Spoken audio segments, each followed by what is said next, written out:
Goeiemôre geliefdes en welkom weer eens by die Afrikaanse Evangeliese Kerk in Ierland. Geliefdes, vanoggend wil ek met julle gesels oor om moedeloosheid te oorkom. Om moedeloosheid te oorkom. En ons skrifgedeelte vanoggend is dan Esra se 5de hoofstuk. Esra hoofstuk 5. Maar voordat ons dan nou hoofstuk 5 toe gaan, kom ons maak net eers die oë toe. Hemelse Vader, ons sê vir U so baie dankie vir die geleenthede wat U vir ons gee. Ons sê vir U so dankie, Here, dat U ons altyd bystaan in ons moedelose tye. Here, en vanoggend wil ek U vra dat U elkeen wat hier sal luister op 'n spesiale manier sal seën, Here. Here, dat U ons ore sal oopmaak om te hoor, dat U ons sal help om te verstaan, en dat ons hierdie boodskap in ons harte kan bewaar, en wanneer ons moedeloos word, dat ons dit saam met U kan oorkom. Here, en ek wil ook vra dat U my sal seën, deur weer eens my lippe aan te raak, en deur my te spreek. In Jesus naam, amen. Geliefdes,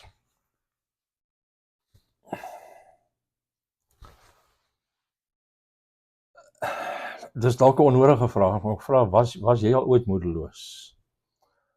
En dit is, om dit te vra, soos om te vra, is jy menslik, is jy 'n mens? En ek dink dit is baie seldsaam, eintlik meer nie bestaande, is die persoon wat nog nooit moedeloos was nie. Baie bekende en suksesvolle pastore het met moedeloosheid gesukkel. Martin Luther, Charles Spurgeon, Alexander White, John Henry Jowett, Andrew Bonner, G. Campbell Morgan, om 'n paar te noem, maar hulle het almal erken dat hulle tye van ernstige moedeloosheid ervaar het. Het kom uit die boek van Warren Wiersbe, Walking with the Giants. Maar die vraag is, waarom raak ons moedeloos? Soms spruit moedeloosheid uit 'n fisiese oorsaak. Ons is eenvoudig net moeg en uitgeput van te lank en te hard werk sonder om 'n breek te vat. Of miskien neig 'n liggaamlike siekte ons tot depressie en moedeloosheid. En nog 'n oorsaak van moedeloosheid is dat ons te idealisties kan wees. En dit is 'n spesiale gevaar vir pastore. Warren Wiersbe bemerk in die boek op, die pastoor, as hy enigstens toegewy is 'n man van ideale. Hy wil tot eer van God presteer, tog maak nie saak hoe hard hy bid en werk nie, dit lyk asof sy doelwitte hom vir ewig ontwyk. En dan vertel hy verder hoe G. Campbell Morgan sy gemeente by Londen se Westminster Kapel op die 10de herdenking van sy bediening daar verstom het, deur vir hulle te sê dat hy homself as 'n mislukking beskou. En tog, sê Wiersbe, het hy sy kerk van byna seker mislukking gered en dit die fokuspunt vir evangeliese Bybelstudie in die hele Engelssprekende wêreld gemaak. En gekoppel aan idealisme kom ontmoediging dikwels wanneer mense ons teleurstel. Ons het staat gemaak op iemand wat ons in die steek gelaat het. Ons het hoë verwagtinge gehad vir 'n persoon wat teen ons gedraai het of geestelik en moreel misluk het. Pastore is veral onderhewig aan teleurstelling wanneer iemand wat 'n goeie begin in Christus gemaak het, na die wêreld terugkeer. En dis nie moeilik om die ontmoediging in Paulus se eensame stem vanuit die tronk te hoor in 2 Timoteus 4 vers 10, wat hy sê, want Demas het my verlaat, omdat hy die teenwoordige wêreld liefgekry het en het na Thessalonika vertrek. Pastore is ook dikwels die voorwerp van kritiek en laster. As jy nie jou fokus op die Here hou en vir sy welgedaan werk nie, dan kan jy mismoedig raak. Toe Charles Spurgeon sy bediening in Londen op 20-jarige ouderdom begin het, is hy met kritiek in die pers oorval. Baie daarvan van ander predikante wat jaloers was op sy sukses. Want meer as 5000 mense het elke week na hom, na sy preke toe gestroom. Verskeie pastore het geskryf dat hulle aan sy bekering getwyfel het. Ander het voorspel dat hy soos 'n vuurpyl sou wees wat hoog sou klim en uit sig sou verdwyn. Nog een het gevra vir bewys dat Spurgeon die Here se dienaar was en dat sy bediening hartsondersoekend en Christus verheffend en waarheid ontvouend, sondaar bekerend, kerkvoedend en sielreddend was. Om dit in die lig van geskiedenis te lees, laat 'n mens lag. Maar teleurstelling met God is nog 'n oorsaak van ontmoediging. Jy het gebid en vir iets gewerk, maar dit het nie gebeur nie. Sover jy kon sien, sou dit tot God se eer gewees het as dit gebeur het, maar dit het in duie gestort. Jy het selfs 'n belofte uit die Bybel opgeëis terwyl jy gebid en gewerk het, maar vanuit jou perspektief het God nie sy belofte nagekom nie. Jy begin wonder of jy ooit weer moet probeer om enige iets vir die Here te doen. Mense probeer om geestelike ontmoediging op baie verkeerde maniere te hanteer. Baie stort hulle self in ander dinge wat hulle dink hulle vervulling sal bring, soos vermaak of sport of reis of hulle loopbane. En tragies genoeg wend sommige hulle tot dwelms of alkohol of egbreek. Al hierdie dinge grawe hulle net dieper in ontmoediging in. En 'n paar word so ontmoedig dat hulle eie lewens neem. In Esra 4 vers 4 het ons gelees, toe die volk van die land die hande van die volk van Juda laat verslap en hulle afgeskrik om nie te bou nie. Die werk aan die herbou van die tempel in Jerusalem het vir ongeveer 16 jaar gestaak. En volgens Haggai 1 vers 4 tot 9 het die mense se fokus verskuif na die bou van hulle eie huise en hulle het die bou van God se huis verwaarloos. En as die onderwerp ter sprake gekom het, het hulle geantwoord, ons het dit probeer en dit het nie gewerk nie. Hoe kon hierdie treurige situasie omgekeer word? Hoe kon die Here se mense hulle ontmoediging agter hulle sit, sodat die taak van die herbou van die tempel kon voltooi? Om dinge te keer het die Here 2 profete, naamlik Haggai en Sagaria, verwek, wat met die volk in die naam van God van Israel gepraat het, soos ons in vers 1 van hoofstuk 5 hier vanoggend sien. En onder die hernieuwde leierskap van Zerubabel en Jesua het die mense begin herbou en ten spyte van 'n verdere teenstand is die werk in 'n bietjie meer as 4 jaar voltooi. En so gee ons hoofstuk ons 'n paar leidrade oor hoe om ontmoediging in ons werk vir die Here te oorkom. Want om ontmoediging te oorkom het ons 'n nuwe ontmoeting met God se woord nodig. Ons moet terugkeer na die werk na die werk vir hom, en ons moet volhard en ons moet hom vertrou om sy wil deur ons te volbring. Kom ons kyk daarna. Eerste, om ontmoediging te voorkom, het ons 'n nuwe ontmoeting met God se woord nodig. Derek Kidner skryf in sy boek Ezra and Nehemiah Tyndale Old Testament Commentary, skryf hy, soos elke geestelike vooruitgang van Abrahamson tot die sending, uitbreiding en Handelinge, het hierdie onderneming begin met 'n woord van die Here. En soos die res is dit vinnig getoets en bedreig. Die Ou Testamentiese profete het nie so seer oor God se reeds geskrewe woord uitgewy nie. Eerder het hulle nuwe openbaring direk van God vir sy volk ontvang en gebring. En toe hierdie profete gepraat het die Joodse volk besef dat God deur hulle gepraat het.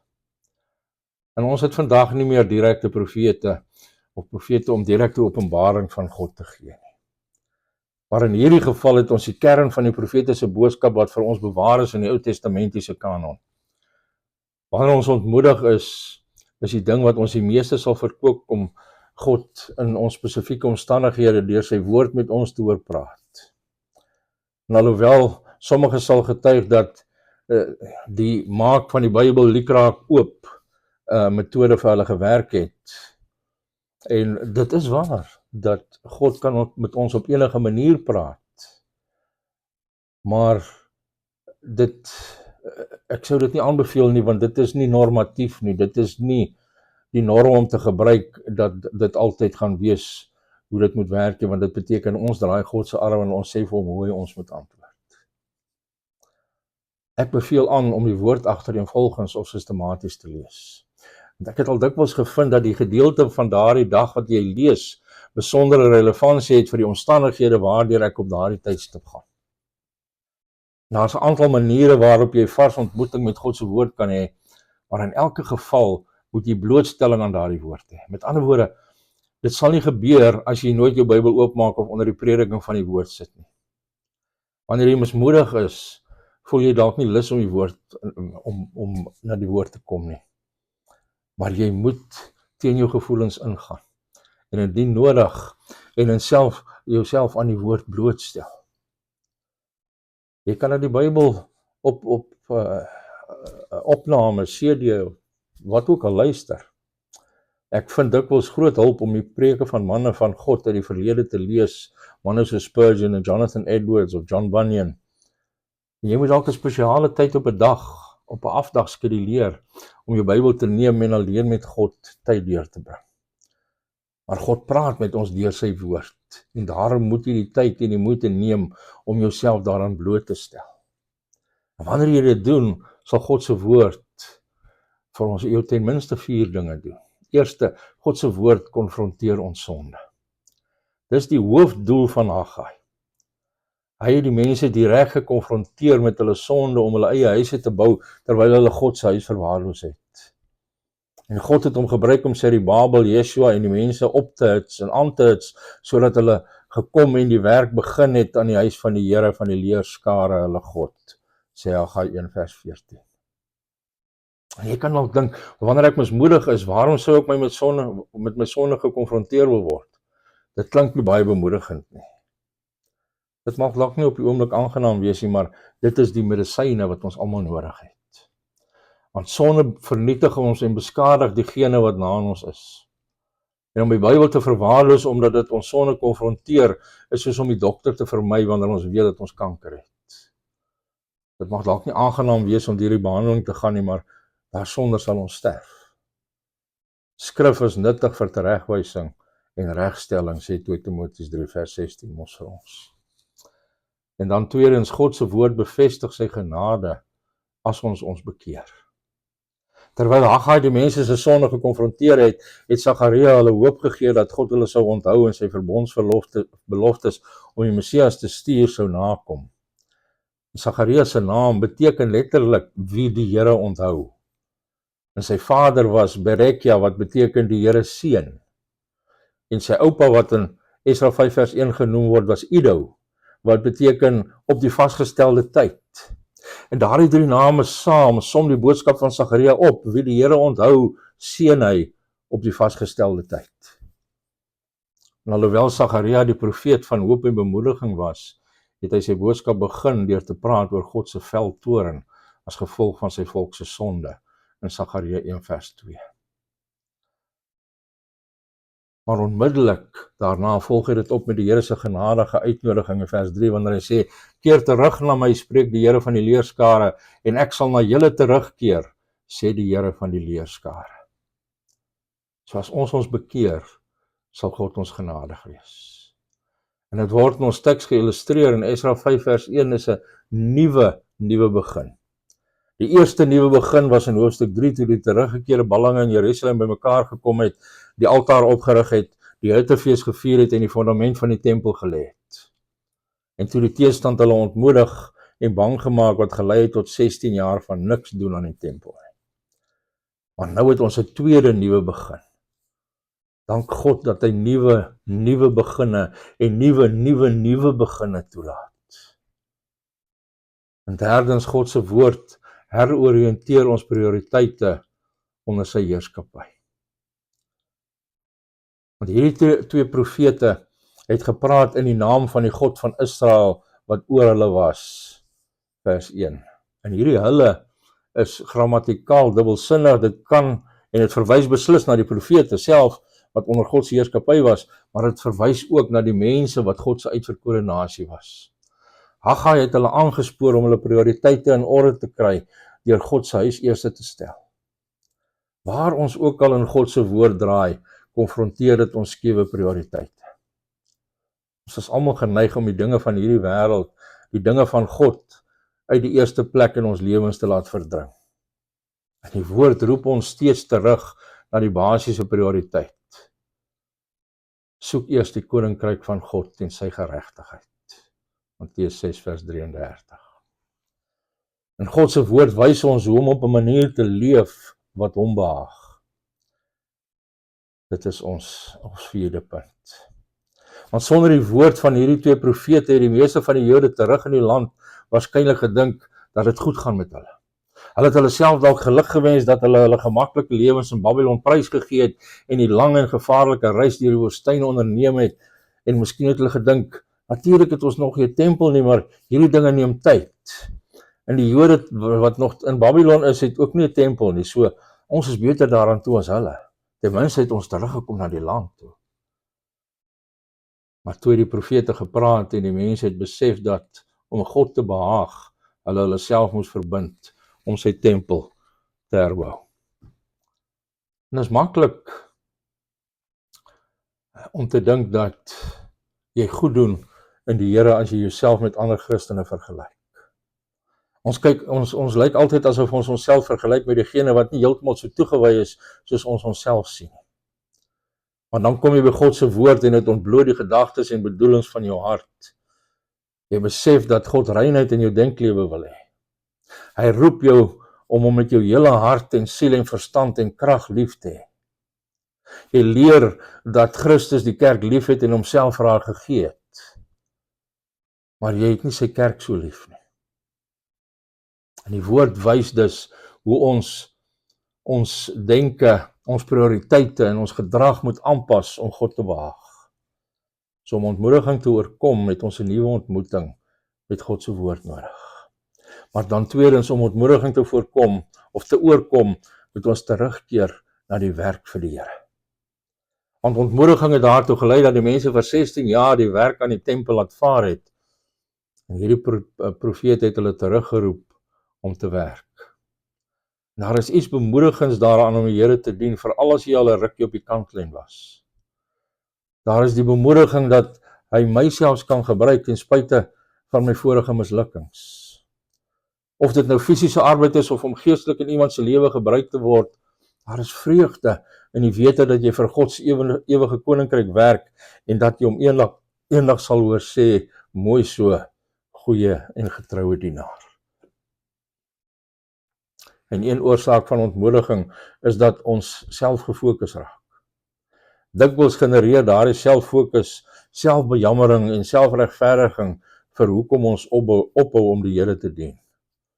En saam met Elia begin ons sê, ek het baie geëiwer vir die Here, maar almal anders het die verbond verlaat, die altare afgebreek en die profete met die swaard gedood, sodat ek alleen oorgebly het en hulle soek my lewe om dit weg te neem.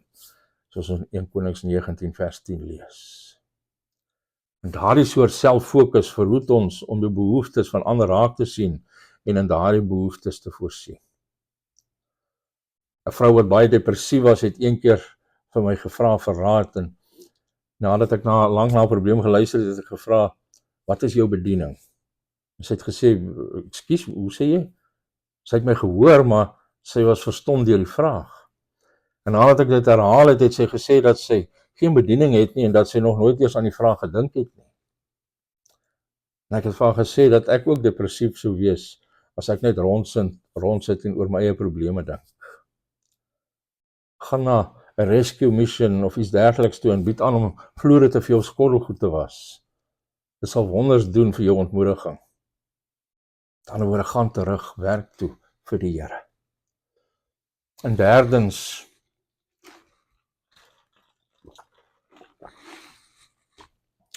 om ontmoediging te oorkom, moet ons volhard in die aangesig van teëstand. Soos ons verlede week gesien het, sal die vyand nie ledig wees wanneer ons 'n nuwe begin met die Here maak nie. Want skaars het die mense begin bou toe Tattenai, die gouverneur oor Israel en sy handlanger en hulle kollegas kom en hulle uitdaag, soos ons in vers 3 sien. En ter verdediging het hulle slegs hulle werk gedoen. Hulle het aan koning Darius verslag gedoen wat sy heerskappy begin het met 'n aantal uitdagings aan sy heerskappy. Hierdie manne het seker gemaak dat die Jode nie rebellie teen die koning beplan het. Maar selfs so het die vyand hulle gebruik om die mense te dreig om die werk weer te laat vaar. Maar in hierdie geval het hulle nie geëis dat die werk gestaak word totdat 'n woord van die koning gekom het nie. Inteendeel, hulle het die mense toegelaat om aan te hou bou totdat so 'n woord teruggekom het wat 4 of 5 maande sou geneem het. En die rede wat gegee word, sien ons in vers 5, is die oog van hulle God was oor die oudstes van die Jode. En Joseph Parker merk op in sy boek Preaching Through the Bible, sê hy, die oog van die vyand en die oog van God is voortdurend op ons in al die werk van die lewe. En omdat ons weet dat die oog van God op ons is, kan ons volhard, selfs wanneer die vyand ons dophou en probeer om ons te laat ophou. En Tatenai het 'n brief aan Darius gestuur wat ons teks aanhaal, en dit onthul verskeie interessante dinge. Eerstens is dit verbasend akkuraat, want anders as die brief van wat ons in hoofstuk 4 vers 11 tot 16 gesien het, wat die waarheid verdraai het om die Jode slegter te laat lyk as wat hulle was, stel hierdie brief net die feite en vra vir verifikasie. En ek weet nie of die gouverneur aangeneem het dat die Joodse storie so ver van die waarheid was dat die koning dit maklik sou weerlê nie, of dat hy 'n man van integriteit was wat net sy werk gedoen het nie. Maar hy stel die Joodse beweringe akkuraat en hy vra die koning om daardie beweringe te bevestig of te ontken. En ook toon die brief dat die Jode 'n sterk getuienis aan Tatenai en sy kollegas van God en sy weë gelewer het. Hulle het hulle laat weet dat hulle dienaars van die God van hemel en aarde was, sê vers 11. En hulle gee kort geskiedenis van Israel, dat hulle voorheen aanbid het by 'n tempel wat 'n groot koning van Israel gebou het, en dit was natuurlik Salomo. Maar as gevolg van hulle sonde, het God die nasie in die hand van Nebukadneser gegee, wat die tempel vernietig en die volk na Babylon gedeporteer het. Maar koning Kores het 'n bevel aan die Jode uitgevaardig om terug te keer en die tempel te herbou. En hy het selfs die goue en silwer voorwerpe herstel en dit aan Sebasar toevertrou. En die Sebasar is of 'n medeleier saam met Serubabel of dalk net 'n ander naam vir Serubabel. En miskien het die Jode selfs hierdie voorwerpe aan Tatenai as bewys gewys. Maar die punt is, die Jode het Tatenai en sy kollegas 'n sterk getuienis gegee oor God en sy verbondstrouheid aan sy volk. Daar is 'n toepassing vir ons om ontmoediging te oorkom. Een manier om te volhard in die aangesig van teëstand is om 'n sterk getuienis van ons geloof in Jesus Christus te gee. Want dit verbind ons sodat ons weet dat ander ons sal dophou. En as ons dapper vir die Here sal wees, dan kan ons weet dat sy oog op ons is en watter reaksie ons vyande ook al mee terugkom. Dus die eerste ding wat ons nodig het om ontmoediging te oorkom is 'n nuwe ontmoeting met God se woord. En as ons ontmoediging veroorsaak het dat ons tou opgooi, dan moet ons teruggaan om vir hom te werk. En ons moet volhard wanneer teëstand tref, soos dit sal, wetende dat sy oog op ons is. En uiteindelik, vierdens, om ontmoediging te oorkom, moet ons die soewereine God vertrou om sy wil deur ons te volbring. Want agter hierdie gebeure van die hernuwing van God se volk, was God soewerein aan die werk. Mervyn Brenneman skryf in sy The New American Commentary, skryf hy, Ezra Nehemia herhaal voortdurend God se voorsienigheid in die lewe van sy volk. Die herstel van die verbondsgemeenskap was die gevolg van 'n voortdurende reeks van God se voorsienige dade. En die feit dat hierdie gouverneur toegelaat het dat die werk aan die tempel voortduur terwyl navraag aan Darius gestuur is, was te danke aan God se oog op sy volk. En Brenneman gaan voort, hy sê, om sy doel te vervul het God die prediking van die profete, die werk van die leiers, die vasberadenheid van die hele gemeenskap en die besluit van heidense regeringsamptenare gebruik en gekoördineer. En dit is ook duidelik dat die Jode God se soewereine handelinge met hulle in die geskiedenis gesien het. En hierdie kennis het hulle in staat gestel om die huidige oppositie in die regte perspektief te plaas. Soos Joseph Parker opmerk, hy sê hulle het met sekerheid teruggegaan na die begin en die hele voorsienigheidslyn baie duidelik en lewendig nagespoor en sodoende altyd hulle geheue en verbeelding op hoogte gehou van die feite waarop hulle as bewyse van die goddelike verkiesing en heerskappy staat gemaak het. In dieselfde trant pas Brenneman die Jodese geskiedenis op ons toe deur te sê, die Christelike geloof is gekoppel aan die feit dat God beloftes gemaak het en dit in die geskiedenis vervul het, soos geïllustreer deur Jesus wat werklik gekom, gesterf en weer opgestaan het. En alhoewel God soewerein is, beïnvloed besluite wat ons neem, tog die geskiedenis. Soos Paulus in Filippense 2 vers 12 tot 13 vermaan, hy sê, werk julle eie heil uit met vrees en bewing, want dit is God wat in julle werk om te wil, sowel as om te werk na sy welbehaag. Ons kan weet dat terwyl ons vir die Here werk, ons in harmonie werk met die soewereine God, wat sy doeleindes in die geskiedenis deur sy mense uitwerk. Ter afsluiting, soos ons volgende week sal sien, is die tempel op in ons terme op 12 Maart 515 voor Christus voltooi, 'n bietjie meer as 70 jaar na die vernietiging daarvan. En daar was groot vreugde toe die teruggekeerde ballinge daar by mekaar gekom het om die Pasga te vier. En ons lees die bron van daardie vreugde in vers 22 van hoofstuk 6, want die Here het hulle verbly in die hart van die koning van Assirië na hulle omgewend, om hulle hande te versterk in die werk aan die huis van God, in die werk aan die huis van God, die God van Israel. Wanneer ons ontmoediging in bemoediging verander, dan word dit as gevolg daarvan die vreugde in die Here. En hy kry al die eer. En om 'n bekende legende te moderniseer, kan ons die verhaal wat sê die duiwel het 'n garageverkoping gehou. En hy het al sy gereedskap met 'n toepaslike prys gemerk. Haat, afguns, welis, bedrog, leuns en trots. En afgesien van al hierdie was 'n taamlike, onskadelike, maar verslete gereedskapstuk wat baie hoër geprys was as die res.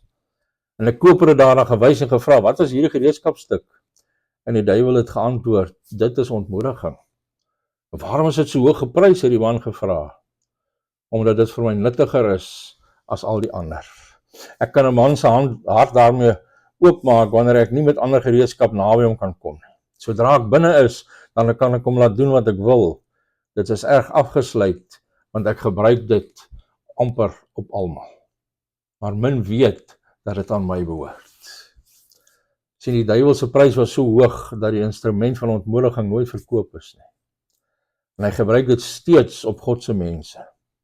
Deur God se genade, deur sy woord, kan ons ontmoediging oorkom. In Korintiërs 15 vers 58 sê, daarom my geliefde broeders, wees standvastig, onbeweeglik, altyd oorvloedig in die werk van die Here, omdat julle weet dat julle arbeid in die Here nie te vergeefs is nie. Amen. Kom ons maak die oë toe. Here God, dankie vir hierdie wonderlike woord van bemoediging. Dankie Here dat ons hier geleer word hoe om van ontmoediging te ontkom. Lei ons Here altyd terug na u woord, terug na u werk, en help ons om standvastig te wees te midde van teëstand. Ons vra dit in Jesus se naam alleen. Amen.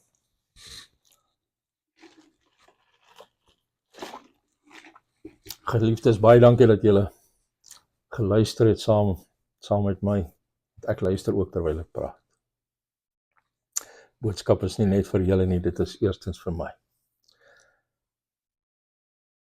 Mag julle, wanneer julle ontmoedig is, hierdie onthou. Keer terug na God se woord. Keer terug om tyd te spandeer saam met God. Keer terug daarna om vir hom te werk.